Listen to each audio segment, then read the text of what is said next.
What would you do if you discovered that the person who cleans your house skips her only lunch to feed a child who is not her own? Today you will learn the truth that turned a silent mansion into a home. Stay until the end because one decision will change 3 lives. The wall clock marked 12:30 when Camila Ortega stopped the vacuum cleaner in the main hallway. The sound faded, and the echo of silence took over the Valverde house, a vast mansion where every object seemed to have an owner but no heart. Camila wiped the sweat from her forehead with the back of her hand. She had been on her feet since 6 in the morning, cleaning windows that never got dirty, polishing floors that shone brighter than the moon. The rules were clear. No one was allowed to eat outside the staff dining room, but Camila always found an excuse to ask for her meal in a container with a lid.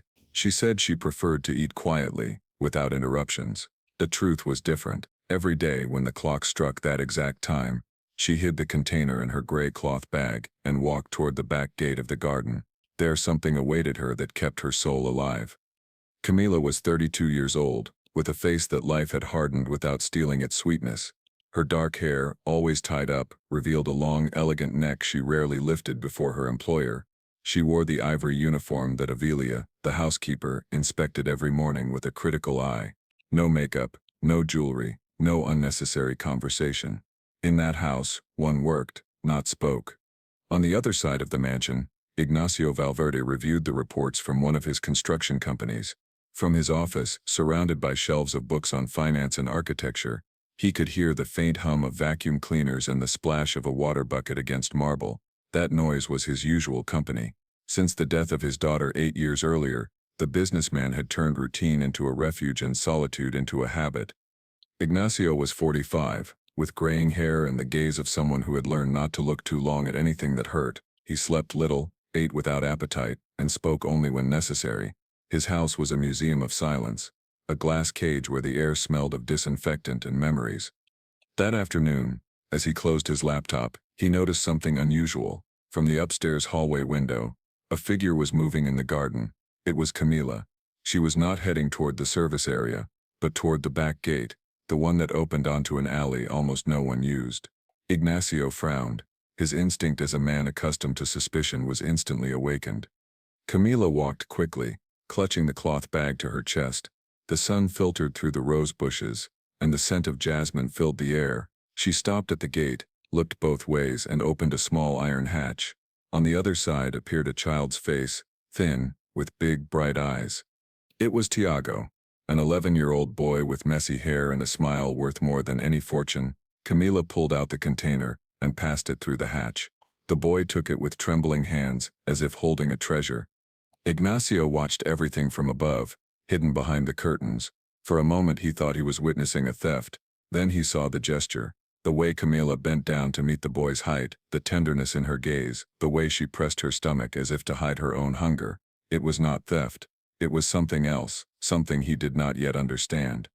Tiago opened the container, and the steam of a homemade stew rose into the air. He ate slowly with a shy smile, while Camila watched him with eyes that said more than 1,000 words. Ignacio felt a strange ache in his chest, something like guilt or perhaps nostalgia. Camila did not speak much to anyone. In the house, she worked and then disappeared. But in that moment, before the gate, her voice was different, soft, warm, full of love.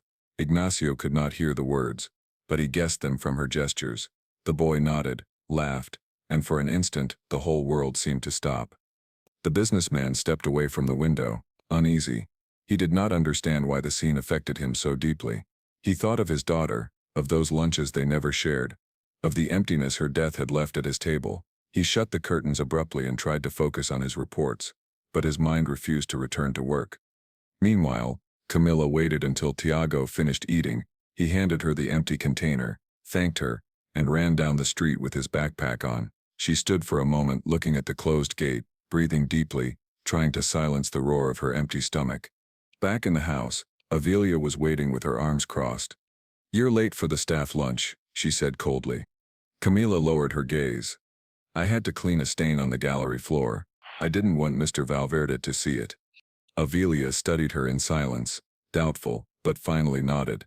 "It had better be. Mr. Valverde does not tolerate distractions." Camila smiled weakly and walked away.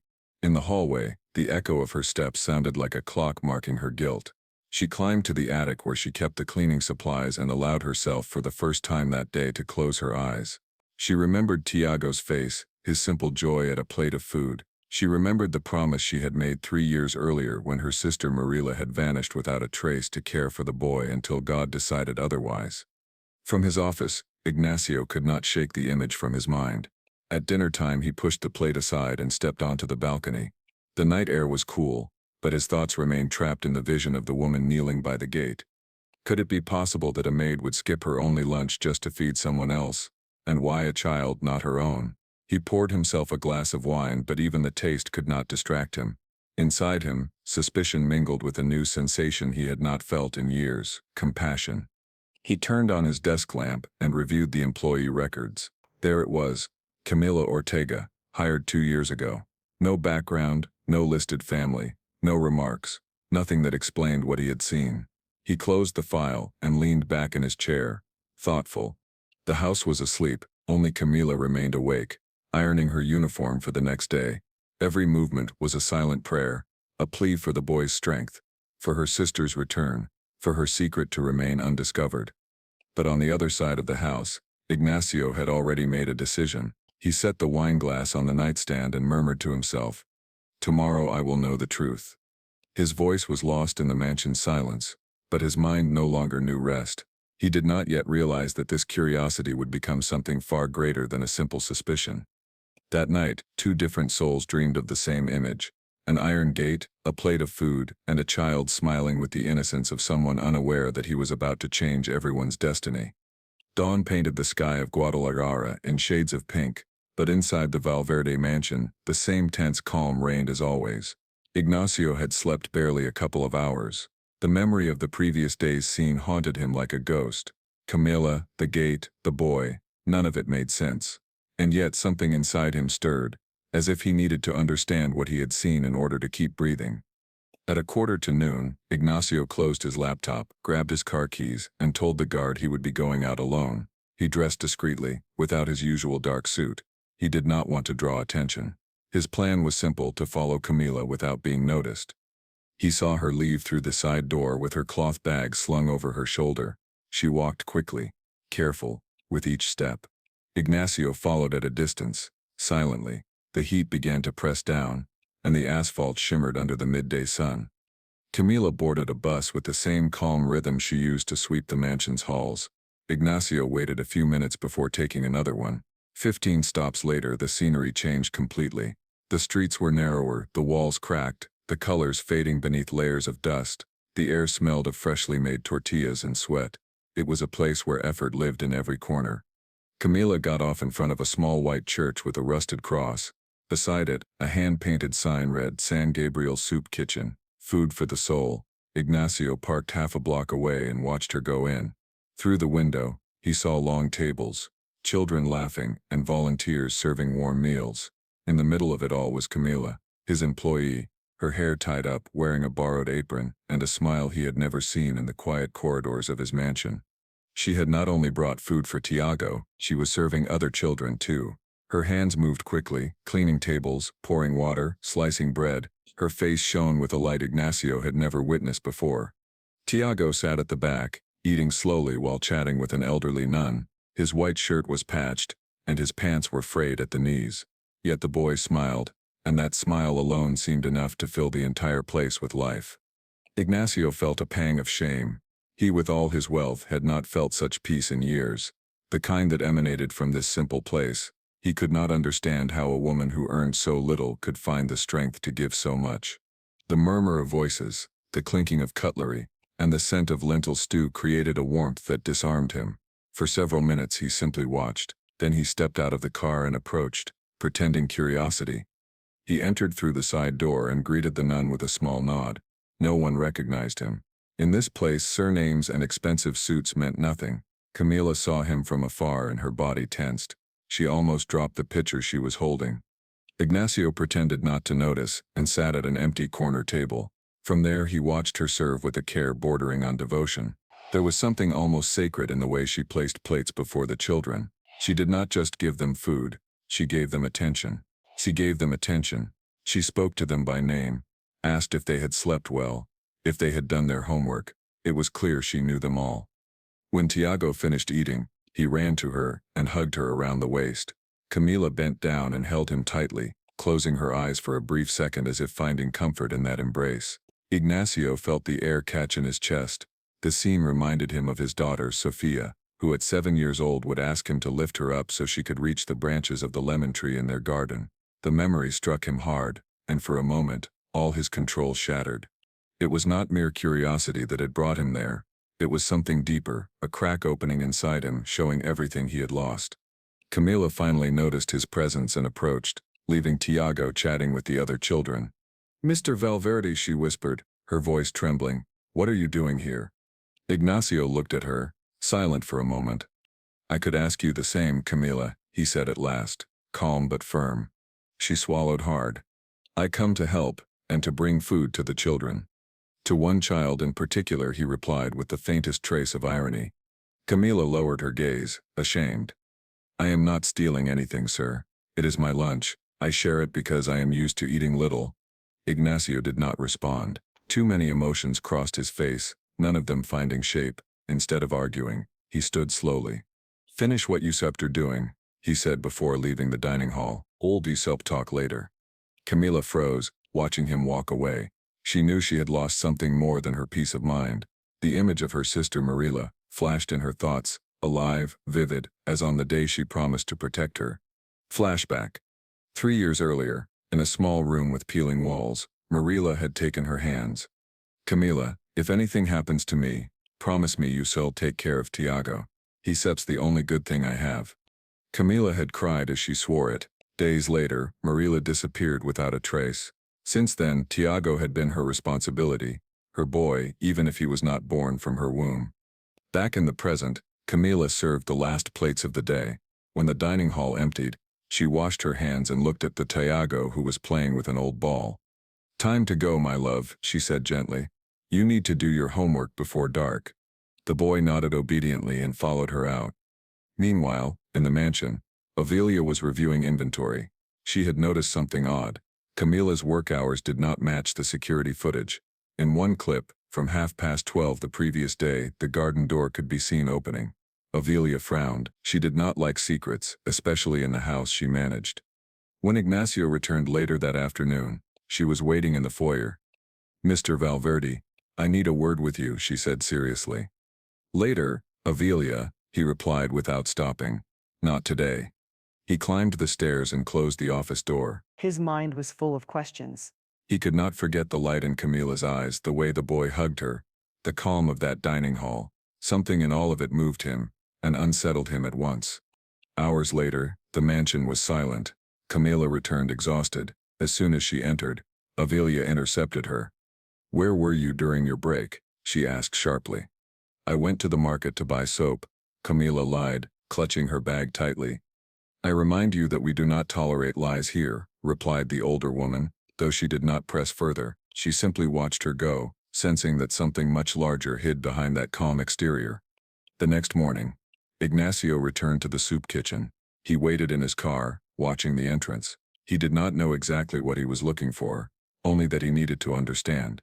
He saw Camila arrive with Tiago. The boy ran to her with open arms, and she greeted him with a kiss on the forehead. The image struck him with such purity that something inside him broke completely. He stepped out of the car, took a deep breath, and walked toward them. The hum of the dining hall fell silent for an instant. Camila saw him coming and turned pale. Ignacio stopped before them. His shadow fell across the ground between the three. "I need to know who this boy is and why you eat in secret," he said, his voice calm yet unyielding. Time seemed to suspend itself. Camila squeezed Tiago's hand. Her eyes held both fear and dignity. She did not yet know that this question would mark the beginning of a truth that would change all their lives forever. And in Ignacio's eyes, for the first time in many years, there was something different from coldness. There was the need to understand, and perhaps, without realizing it yet, the first spark of a love beginning to awaken. Silence hung heavy in the air of the community dining hall. Camila held Tiago's hand tightly, feeling the child trembling beside her. Ignacio didn't look away. His voice still echoed in the empty room. "I need to know who this boy is and why you eat in secret." Camila took a deep breath. searching for words that wouldn't destroy her world. She couldn't tell the whole truth, but she couldn't lie either. "He's not my son, Mr. Valverde," she said finally, her voice low, "but I care for him as if he were." Ignacio narrowed his eyes. "Why do you do it? What connection do you have?" Camila lowered her gaze. "He's a boy who needs help. His mother isn't set here, and if I don't feed him, there's no one else who will." The businessman remained silent for a few seconds. It wasn't the full answer. He knew that. There were gaps that smelled of fear, but in Camila's eyes he saw no deceit, only deep exhaustion. "I don't want trouble, Camila, but what you're doing could bring it. If anyone finds out, they could accuse you of theft, or worse, negligence." Camila nodded humbly. "I know, sir. But I'd rather take the risk than let him go hungry." Ignacio looked at the boy who clung to the woman's apron. There was something in that gesture that moved him. The child didn't just trust her, he adored her. For a few seconds, the logic that ruled his life as a businessman battled against a compassion he hadn't felt in years. "Camila," he said finally, "I can allow you to keep doing this." She turned pale. "Are you going to fire me?" Ignacio slowly shook his head. "No, Dao, I'm going to make you a different offer. Starting tomorrow, that boy will have lunch in my house. He'll eat under my roof, with his mother or his guardian or whatever you are to him." Camila stared, confused. "I don't understand, sir. In your house." "Exactly," he replied calmly. "I don't want any more secrets. If that child depends on you, we'll do it properly, but there will be rules." Camila opened her mouth, but no words came out. She didn't know whether to thank him or refuse. Ignacio continued in a firm but gentle tone. "He'll come at 12:30. He'll eat with you in the family dining room, not the kitchen, and no one else will speak of it. I'll handle the explanations." Camila wanted to protest, but something in his voice stopped her. There was authority, yes, but also a warmth she had never heard before. Thank you, Mr. Valverde, she murmured at last. I don't know what to say. "Just say you'll accept," he replied, "because I don't intend to change my mind." The next day, the mansion's main gate opened right on time. Tiago entered with wide eyes, marveling at the gardens, fountains, and marble statues. He wore his best shirt, carefully mended, and blue pants Camila had ironed until not a wrinkle remained. Ignacio awaited them in the family dining room, a smaller sunlit room with large windows. 3 places were set at the table, and the air smelled of rice and cilantro chicken. Camila didn't know where to look. She stood stiffly, hands clasped together. "Sit down, Camila," Ignacio said, gesturing to the chair across from him. "Here there are no employers or employees, just people sharing a meal." Tiago sat silently, trying to imitate the manners of the calm, elegant man before him. Ignacio cut his meat precisely, but every so often, he looked up at the boy. There was something in that innocence that disarmed him. For several minutes, no one spoke. Only the soft clinking of silverware filled the room. It was Tiago who finally broke the silence. "Mr. Valverde," he said shyly, "your house is so big it looks like a castle." Ignacio smiled, for the first time in a long while. "And you look like a brave knight, coming to rescue it from silence," he answered without thinking. Camila looked at him, astonished. She had never heard that warmth in his voice. Tiago laughed with the open joy of a child unafraid of the world. That laugh, so genuine, stirred something long forgotten in Ignacio, true happiness. Camila's shoulders relaxed. For a brief moment, everything felt simple. 3 people sharing bread and laughter, as if they had always been meant to find each other. But the mansion had eyes everywhere. From the kitchen doorway, Avilia watched the scene with a stern expression. Never before had she seen her employer dine with a maid, much less with an unknown child.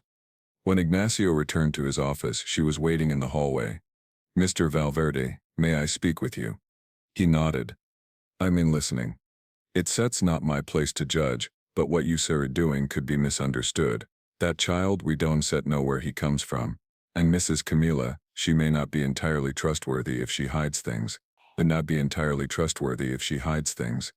Ignacio took a deep breath, containing his irritation.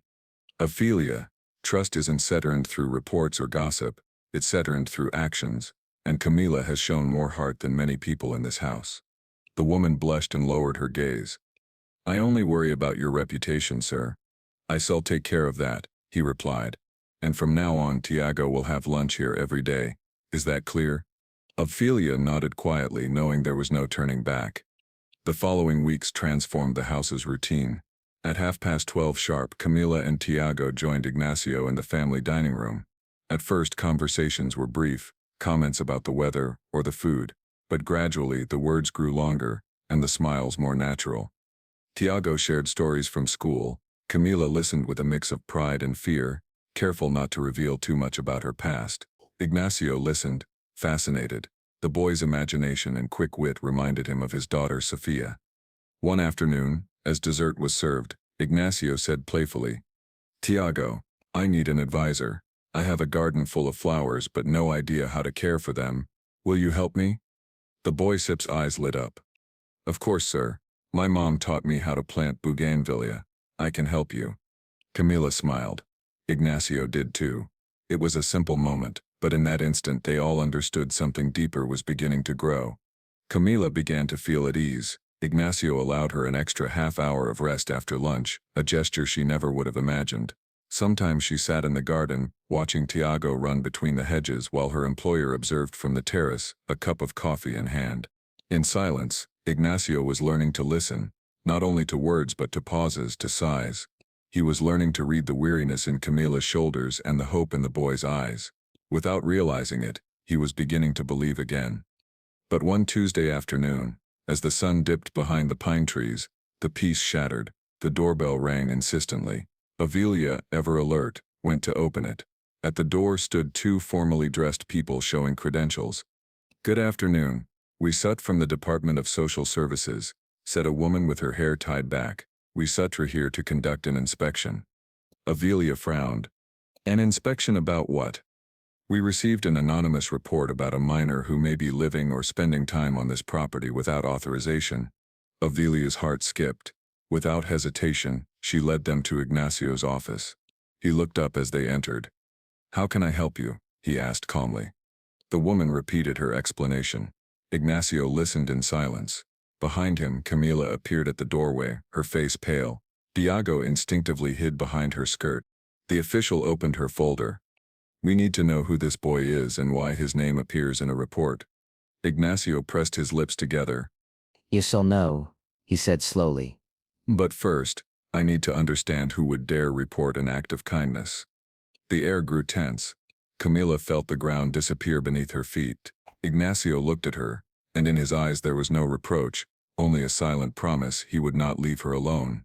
The secret they had protected was about to surface, and with it a truth that would test everything they had built together. The visit from social services left the house wrapped in a dense silence. Camila could not sleep that night. She sat for hours on the edge of the service bed, holding an old photo where her sister Marila appeared with Tiago in her arms. Her eyes were swollen, but what kept her awake was not the tears, it was fear. She knew that sooner or later she would have to tell the truth. The next morning, Ignacio called her to his office. Light entered through the high window and fell across the neatly arranged papers on the desk. Camila walked in with her hands clasped, trembling. Ignacio asked her to sit. There was no anger in his eyes, only a steady seriousness.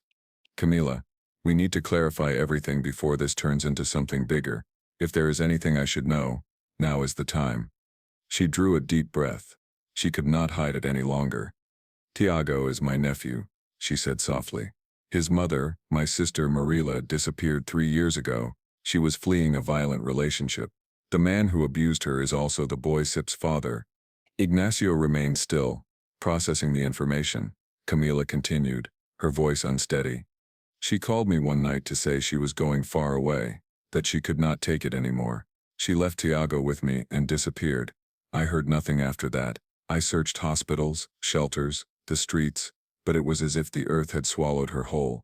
Since then, I have cared for him with what I earn here." Her hands gripped a handkerchief so tightly her knuckles turned white. Ignacio rose slowly and walked to the window. For the first time in years he felt anger, but not at her. It was a helpless anger at injustice, at men who destroy those they claim to love, at a world that leaves the good to stand alone. "And the father?" he asked at last.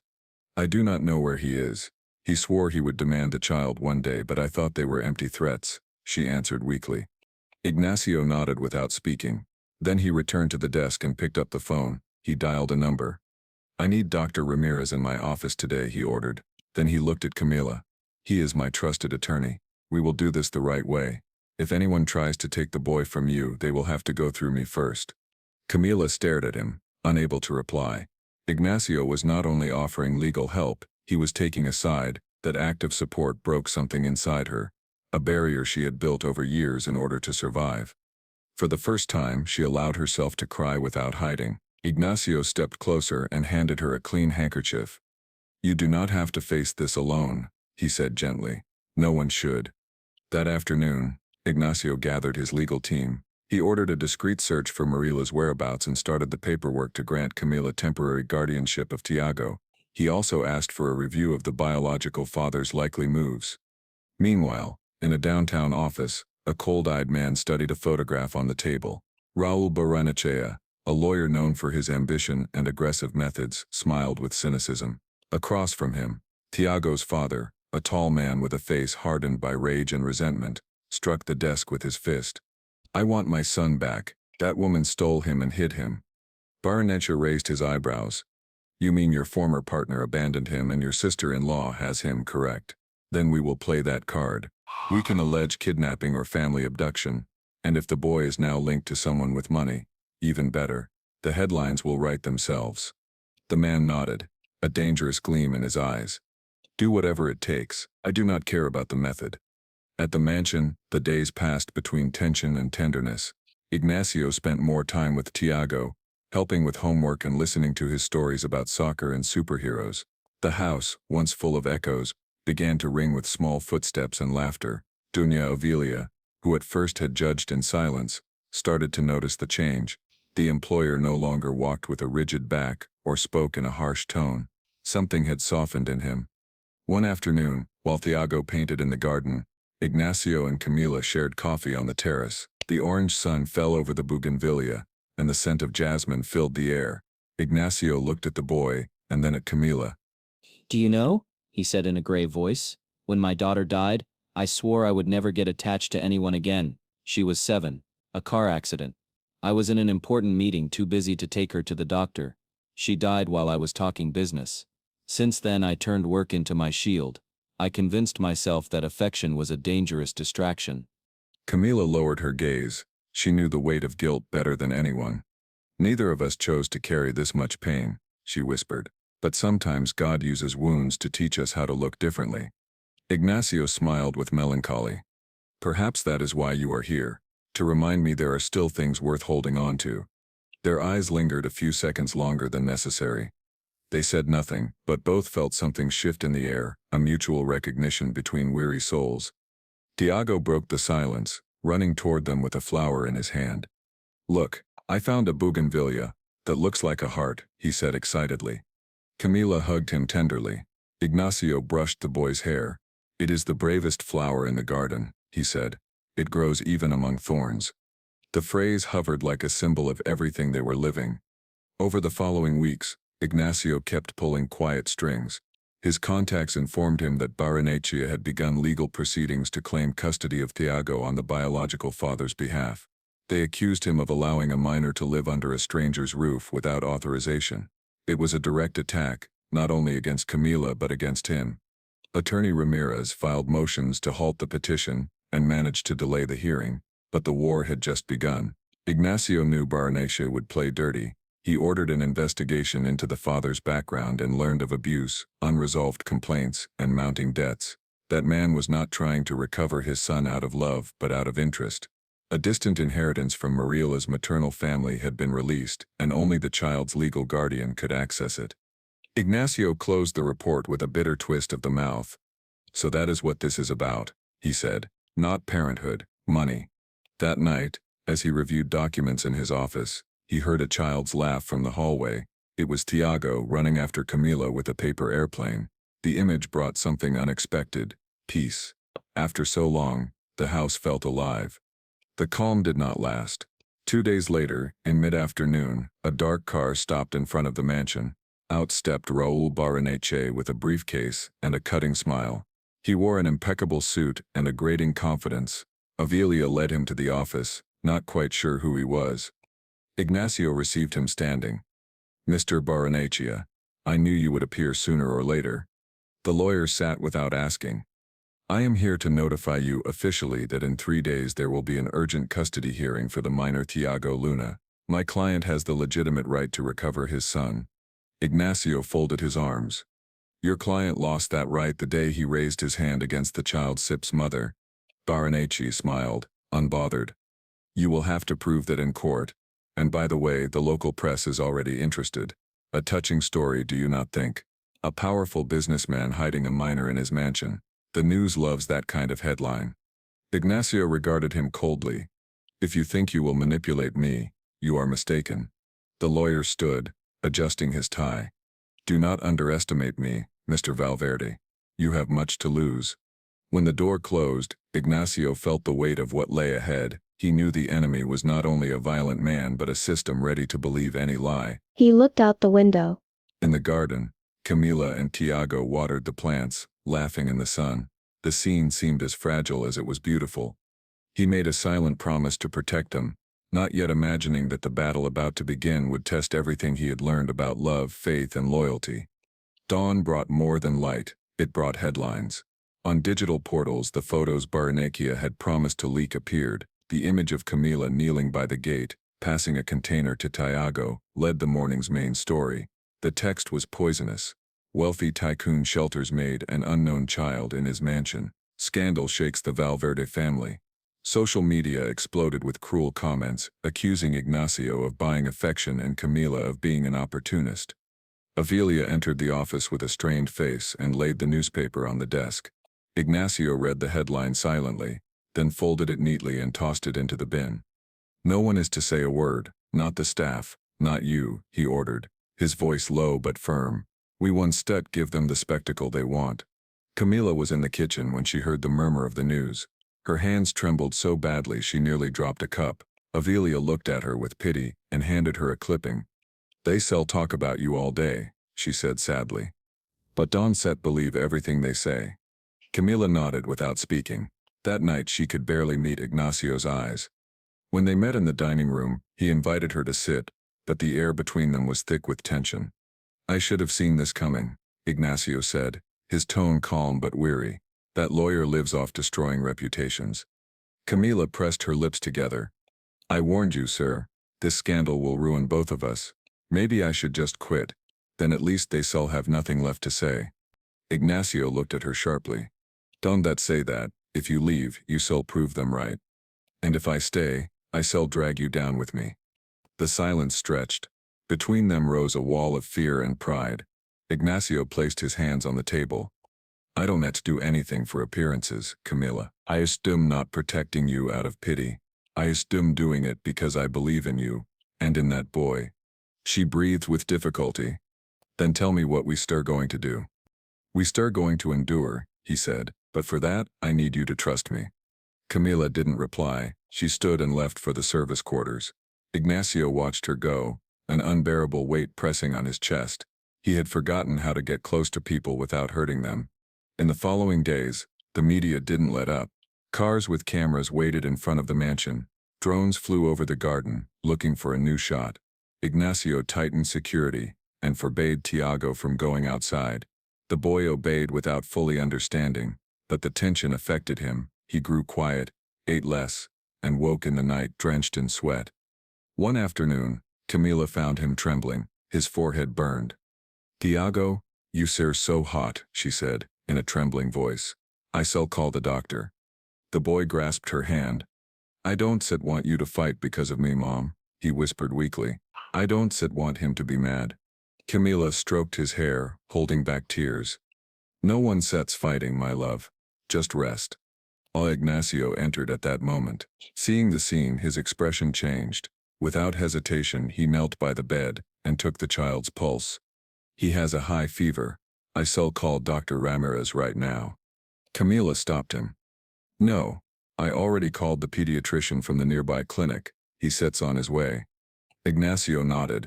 For the first time in days, they worked together without arguing. They spent the night caring for Tiago. Camila dampened cloths and placed them on his forehead. Ignacio brought her water and watched the boy's breathing. Around midnight, as the fever began to drop, They met each other's eyes with shared exhaustion. "Forgive me," Ignacio said softly. "I let pride separate us when we needed to stand together." Camila looked at him through unshed tears. "I did too. I thought protecting you meant staying away, but I was wrong." He took her hand and held it for a few silent seconds. No more words were needed. In that moment both knew they were no longer fighting alone. 2 days later, the hearing arrived. The courtroom was full of spectators and reporters. Cameras crowded outside. Ignacio entered with steady steps, accompanied by his lawyer. Camila wore a simple dress, her hair neatly tied back. Tiago stayed home with Avilia, still weak. Baranecchia waited with a sharp smile. On the table before him lay a thick file and several photographs.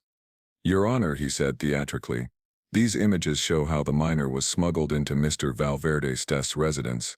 There are no legal records, no guardianship, no adoption. It sets clear that Mrs. Ortega acted on her own, and the businessmen facilitated this irregularity." Camila felt her blood turn to ice. Ignacio gripped her arm, firm and reassuring. The judge examined the photos, the gate, the container, the boy. The beginning of their story reduced to evidence of a supposed crime. Baranecchia continued, triumphant. "My client, the boy Sep's biological father, merely wishes to recover his legitimate son. He is a repentant man who wants to offer him a stable home." Ignacio rose before his turn. "Your Honor, with all due respect, that man isn't seeking a son. He's seeking money. Sep's seeking money." Sep reviewed his record, violence charges, abandonment, debt, and now he wants to clean his name by using a child as a trophy. The judge watched him closely. Ignacio took a breath before continuing. "For years I was a cold man, absorbed by business. I lost my daughter, and with her my sense of meaning. I thought nothing could restore my faith in kindness, until I saw this woman, my employee, giving up her own meal to feed a child that wasn't hers. No one asked me to help her. No one asked me to believe. I did it because I rediscovered something I had forgotten. What she did was not negligence. It was love in its purest form, and if that's a crime, then all of us should be guilty." The courtroom fell silent. Baranecchia tried to interrupt, but the judge raised his hand, ordering silence. Camila couldn't look away from Ignacio. He spoke with honesty that stripped her defenses away. His words held no pretense. Only truth. The hearing was adjourned to a later date. Outside, reporters waited. Ignacio said nothing. He took Camila's arm and guided her to the car. No one dared to follow. That night, Tiago slept peacefully at last. Ignacio and Camila sat in the darkened living room, listening to the wind. "Do you think we shall win?" she asked. "I don't," he replied. "But we shall try, and if we must find your sister, we will. Maybe Sep's the only one who can end this." Camila nodded, exhausted. The clock struck midnight when the phone rang. Ignacio rose immediately and answered. "Valverde residence, speaking." A woman Sep's voice came through the line. "Excuse me, is this Mr. Valverde? I am Sep and social worker at a women's Sep's shelter in Monterrey. We have here a woman who says her name is Maria Luna. She claims she's Sep's looking for her son." Ignacio felt the air leave his lungs. He looked at Camila, who was staring at him, heart pounding in her eyes. "Repeat the name," he whispered. "Maria Luna," the voice confirmed. "She's Sep's asking for her son Tiago." The phone trembled in his hands. The storm was not over yet, but through the wreckage, a new hope had just broken through. The call changed everything. That night, neither Ignacio nor Camila could sleep. The words of the social worker echoed in their minds like something too impossible to believe. Maria Luna was alive. After 3 years of absence and silence, the sister everyone thought was dead was asking about her son again. The next morning, Ignacio arranged the trip to Monterrey.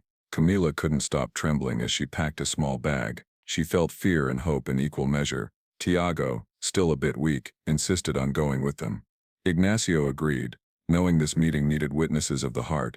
The road was long. As the landscape changed, Camila replayed her memories of her sister, her youthful laughter, her dreams of a peaceful life, the bright eyes she had before meeting the man who marked her forever. When they finally arrived at the shelter, her heart was pounding so hard she could barely breathe. The social worker greeted them at the entrance.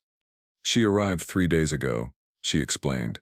"She was very frightened, but when she learned her son was alive, she asked to see you." Camila walked down a narrow hallway. At the end, a half-open door let in the afternoon light. Marilla was there, sitting by a window. Her face was thinner, her hands trembling, but her eyes were the same. When she turned and saw her sister, time stopped. "Cammy," she whispered, then ran to embrace her. Camila held her tightly, crying in silence. Tiago stood still, watching the scene without fully understanding. Ignacio kept his distance, respecting the intimacy between the two women. Mariela knelt before the boy, trembling. "Do you remember me, sweetheart?" she asked, her voice breaking. Tiago hesitated for a few seconds, then nodded. "Yes, you sir in Momsep's picture," he said. "I dreamed about you many times." Tears spilled from Mariela's eyes. She hugged him gently, as if afraid he might break. Camila covered her mouth to stifle a sob. Ignacio felt as if he were witnessing a miracle. For hours, they talked in a small room at the shelter. Mariela told the truth about her disappearance. That violent man had tried to kill her the night she fled. She had run aimlessly, hiding in different cities under false names. She lived in fear until one day, by chance, she learned that Tiago's father had started a legal search. Then she decided to face him. "I don't want to hide anymore," she said with determination. "I want to get my son back, but I also want to thank you, Cammy, for protecting him. You gave him a life when I could only offer him fear." Camila hugged her again. "You don't have to thank me. Everything I did was out of love, and because you taught me to care for the ones we love."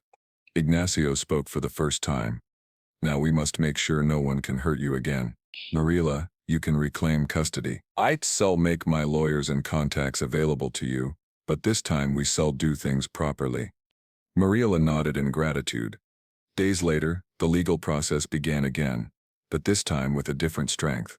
The judge received Mariela's medical and psychological reports confirming her recovery and stability.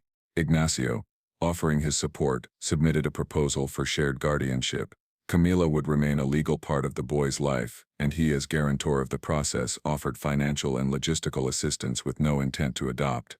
The biological father, faced with evidence of his record and the sister's testimony, withdrew his claim. Araneka, seeing his case collapse, tried to stir the media, but Ignacio stopped him with an impeccable move. He released a short, calm statement: "No names, no accusations. Just one clear message. Sometimes justice is not about winning, but about repairing." The following weeks brought peace. Tiago adapted to his new routine between his mother's home and the Valverde mansion. In the mornings he went to school, in the afternoons he played in the garden, and Sundays were sacred. Shared meals, music, and laughter. The house that once felt like a museum had become a home where silence no longer weighed. Ignacio found a purpose. He used part of his fortune to create the Sofia Valverde Foundation, in honor of his daughter. There were no grand openings or speeches, just a discreet announcement: community kitchens and scholarships for vulnerable children. The first location was, fittingly, the San Gabriel Dining Hall, the place where he had first seen Camila serving meals with devotion. One afternoon, when the foundation opened its doors, Ignacio asked Camila and Mariela to join him. As children lined up for lunch, he watched quietly. The air smelled of rice and beans, just like that first day when everything began. Camila approached him with a smile. "I never thought I'd come back here, and in this way," she said, moved. Ignacio looked at her tenderly. "Neither did I. But I suppose miracles don't happen where we search for them. They happen where they are most needed." A moment of silence passed. Then he took a breath and continued softly. "Camila, there's something I need to say before we move forward. When I first saw you, you were just a shadow in my house, but your way of loving without expecting anything changed me. You taught me that life isn't measured by what we own but by what we give." Camila tried to reply, but he gently interrupted her. "I'm not asking for anything. I just want you to know that this heart, which I thought was dead, beats again because of you, and I want to build something new, without masks, without hierarchies. A home where Tiago always has a place, and where you can rest without fear." Her voice failed her. She looked at him with tears in her eyes and, without thinking, stepped forward to embrace him. Ignacio held her gently, feeling that for the first time, the past was beginning to heal. Time passed. The news cycle forgot the scandal. Mariela found a job at the foundation and began to rebuild her life. The Tiago grew up happy, learning to play without fear. Every week they had lunch together in the family dining room. Ignacio no longer ate alone at his enormous table. The sound of laughter filled the mansion, now warm and alive. One spring afternoon, As the sun sank over the garden, Tiago played with a ball. Muriel and Camila watched from the terrace. Ignacio appeared carrying a tray of juice and freshly baked bread. 3 years ago, this gate was the border between two worlds, he said, looking toward the garden. Today it sits only a memory. Camila smiled. A gate that closed forever. Ignacio nodded. Yes, but it let something through that none of us expected. The boy ran toward them laughing, and in that instant, the world seemed to stop. There was no fear, no guilt, no distance. Only love in its simplest form, love that multiplies when shared. That night, while the house slept, Ignacio wrote one last reflection in his journal. To choose to hold someone up is to choose to save ourselves as well. When we give, we are no longer alone. And so, the story born from an act of compassion became a chain of transformed lives. A millionaire who learned to love, a woman who learned to trust again, a mother reborn from fear, and a boy who taught them all the value of sharing. If this story touched your heart, leave a comment telling which part moved you most, and subscribe to hear more stories that nourish the soul. Because when we share love, it always comes back multiplied.